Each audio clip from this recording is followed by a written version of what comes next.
이 영상을 보러 오신 대부분의 분은 자신의 꿈에 대한 열망이 가득한 사람들입니다. 이런 영상을 찾아보는 건 역시 나 자신을 더욱 성장시키기 위한 밑거름을 만들고자 시청하는 것일 테죠. 혹시 꿈을 이루기 위해 당신을 밤낮 없이 작동시킬 수 있는 연료는 어떤 게 있나요? 저는 책을 통해 두 가지 데이터를 얻을 수 있었습니다. 내가 어떠한 것을 이룩하고자 마음을 가졌을 때 그것을 꼭 성공시키기 위한 가장 중요한 두 가지 요소는 바로 나라는 주체의 내면의 각성과 바위처럼 흔들리지 않는 강력한 정신력이라고 할 수 있습니다. 실행력은 이 두 가지 이유에 반드시 따라와야 하는 것이고요. 우리는 주변에 성공한 사람들을 미디어를 통해서 접합니다. 내 주변을 보면 크게 성공했다고 보여지는 사람이 많이 없죠. 우리는 재물의 상승과 인격의 성장으로 성공을 갈망하지만 실제로는 성공하지 못한 사람들이 속한 그룹과 조직에 섞여서 일상을 보냅니다. 옛말에 끼리끼리 논다는 말이 있습니다. 성공을 갈망하는 우리지만 성공과는 크게 거리가 먼 그룹에 속하여 일상을 보낸다는 것은 재밌는 모순이 아닐 수 없습니다. 그렇다고 우리는 이 조직에서 이탈할 수 있는 현실적인 기반이 갖춰져 있지 않죠. 그럼 우리는 어떻게 해야 하나요? 답은 이미 스스로 알고 있을 겁니다. 성공하기 위해 발버둥 치는 방법밖에 없습니다. 무조건 성공하겠다는 내면의 각성과 바위처럼 흔들리지 않는 강력한 멘탈을 탑재하고 이 두 가지 사항이 적용된 나라는 도구를 이용하여 위기와 악조건을 진취적으로 풀어나가야 하는 실행력이 있어야 합니다. 여기서 저는 한 가지 툴을 이용하는 걸 권장합니다. 바로 타인을 통해 발생하는 질투심과 열등감을 이용하는 겁니다. 성공한 사람도 가면증후군이라는 것을 통해 열등감을 느낀다고 합니다.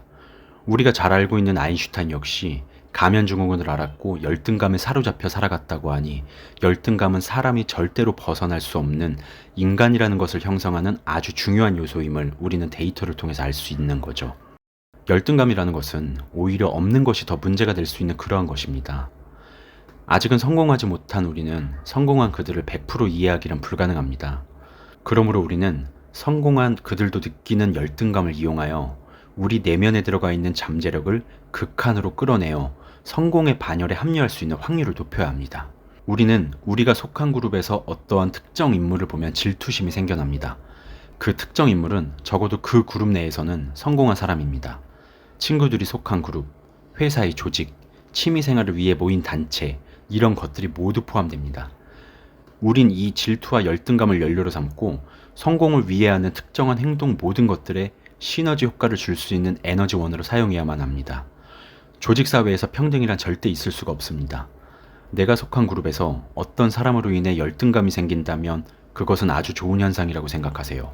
내가 그 사람에게 따로 부탁하지 않아도 그 사람이 바로 나의 멘토가 되어주는 겁니다. 영상을 시청하시는 분들은 당신이 현재 속한 그룹에서 열등감이 없나요? 그렇다면 선택해야 하는 순간입니다. 현재에 안배하며 지금 그 인생을 그대로 살아가거나 나에게 열등감을 줄 수 있는 보다 한 차원 높은 수준을 가지고 있는 그룹으로 이동하여 나 자신을 상향 평준하는 겁니다. 그룹의 이동이 어렵다면 성공한 사람들이 발간한 책을 읽으세요. 세상에 정말로 대단한 사람들이 많습니다. 현실에 안주하며 살아가다 보면 지금의 내 현재가 곧 나의 미래가 될 것입니다. 모두 꿈을 꾸시죠? 성공하고 싶다는 꿈. 리치 라이프의 삶을 꿈꿉니다. 세상에 도움이 되고 싶다는 꿈을 꿉니다. 그러나 우리는 절대로 꿈만 꾸는 몽상가의 삶을 살아가서는 안 됩니다. 몽상과 성공은 정반대의 말이니까요. 타인에게서 발생하는 질투와 열등감을 연료 삼아 내 모든 행동에 적용하세요. 그럼 우리는 보다 좋은 삶을 살아가는 현재를 발견하게 될 겁니다. 이 현재는 결국 더 나은 가치의 삶이 될 겁니다. 이게 바로 나의 미래입니다.